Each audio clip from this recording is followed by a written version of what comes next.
have a conversation on what that was, and then we'll be over here at the picnic table. All right.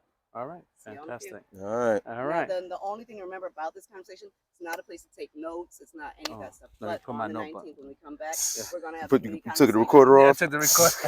But this is the important part for you, for real, Yeah. because this has made the work I've done speak for me. Sure. So, and hopefully we'll get you through this with a few other people as well. Mm-hmm. But when the 19th comes, Mm-hmm. there's not a place for your voice. Yeah. There's a place We gotta for sit other listening. people. Yeah. There's a place for other people to share what they heard you say, Mm-hmm. and that's a scary place. Yeah. But I love that's it. where we're going. I love it. I love the concept. Good. All It's right. great. Yes. All right, got you. All right. All right. You we're ready, going Nick, in. man? Yeah, I'm ready. Let's I'm do ready. this, I'm ready. man. All right. So we taking little steps or? I guess, yeah. You can hear me? Oh, okay, yep. Well, we're going to, since the whole concept is the whole I Love Hartford Foundation. Right. And essentially how Kamora likes to do her conversations is being open. Yeah. So in this particular conversation, the foundation gonna be about the city, but I want to talk about how this run is probably affecting you. Yeah. And the different outcries and having to manage how and when to strategically answer these and make sure this pocket not ignored, make sure this pocket not ignored. And I gotta do this for these people, but at the same time, keeping your heart set on doing what's best for the city when you got all these arms tugging at you. Some may be sincere and genuine, and some may be looking for, a next step up in there, whatever agenda that may be. So I just want to have a conversation on this process and Hartford being the center. How much is it elevating you as a person? How much is it draining sometimes? You know what I'm trying to say? So yeah, no, I think so. Is it draining? Is it elevating? I think for me, it's been mostly elevating. It's really truly been a blessing. Like I didn't know I was campaigning. I've been for 30 years. I've been giving back in the community for so long. And as I'm going out and meeting with folks, I realized that I was campaigning all my life without knowing it. Right? I never thought I would be in this position when I was a teenage father. I never thought I would be in this position when I faced incarceration. I never thought I would be in this position when I was expelled from school. But throughout all those times, I was always giving back, and I was always giving back to my community. And I think that that's the wonderful piece. Like it truly is a blessing. Every day is like Christmas, where I meet people, I run into folks that I had a connection before, or we cross paths in some way, and they remind me of that. And it's actually really good. I think the other piece to what you were saying was around. Oh, we should be walking? Oh, okay. All right. Yep. I think the other thing around the word that I ran into yesterday, Champ, was the word propensity. And I think oftentimes when you speak to those different groups of people, right, you think about, I think natural politics thinks about who's the propensity of voters, right? So there's always this strategy of like,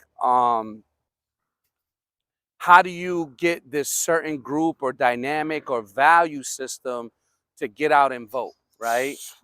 And so it's high propensity, low propensity. And so I think the easier way to kind of do it is to focus on the voters that have high propensity of voting. Absolutely. Right? But what I like to think about in terms of the propensity is that voters with low propensity, I like to switch it on its head and call it high opportunity. Now, what that means is that these voters, they say low propensity, but it means that they voted before. And so what that means is that they have to be motivated to vote. And what they want to see is change, right? And so what I feel and the opportunity and the dynamic that I share, change that I feel that they want to see and belief, because, and I'll pause right here because I know a lot of it is the question asking, but we traditionally, the archetype of what a leader has traditionally be in Hartford, in the state, nationally, is this concept of a white male from a prestigious background, went to certain schools.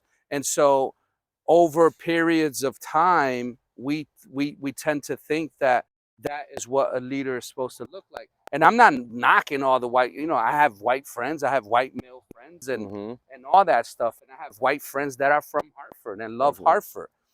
But in general, from a concept level, you know, what I'm bringing to the table is being from Hartford Mm-hmm. and being from part of the community, a lived experience there, where we struggled. We lived on the floor. We didn't have lights. We had to make choices about like not having cable and paying gas bills and having apartments so you know with the windows and so cold that we had to like just live in half of the apartment in order to heat just one Mm-hmm. side, putting your stove on for that Mm-hmm. extra heat, and so those are the type of things. But the other thing too, in terms of talking to voters and thinking about voters and understanding is, also providing them with the knowledge that I also have the professional experience. Mm-hmm. And that's the part, if you want to ask me, sometimes I feel like I want to scream that to the world, right? Like I have a bachelor's degree, I have a master's degree from one of the best institutions in the country, from Trinity College. I was, a community organizer. I was a lobbyist. I brought almost $500 million worth of money here. And so I'm a Hartford success story, but that means just so much more than just being here from Hartford. Mm-hmm. And I think that when I'm telling the story, the harder piece in terms of understanding the voter and who I'm talking to, and I try to make them understand both. So that was a long-winded answer to try to say, listen, I got the lived experience, I have the professional experience, and I think that puts me in a unique position to lead this city in the future. Mm. I love the fact that you Mm, keep using emphasis on your mm, upbringing and your mm. collegiate background, because so many oftentimes we got to put on two different faces, right? Right. One when we go home and when we go into the world. Yeah. So even with that said, right, Mm. looking forward, possibly becoming the face of the city, Yeah. how much of it do you feel you can accredit it to your professional background or the Oh, fact that yeah. you are a Hartford Success success story? story. Yeah. Oh man, that's a deep question. Well, first of all, the face. I'm not sure I'm the pretty face, right? I never thought about it being a model, but I understand what that means. It's like being the leader of the city.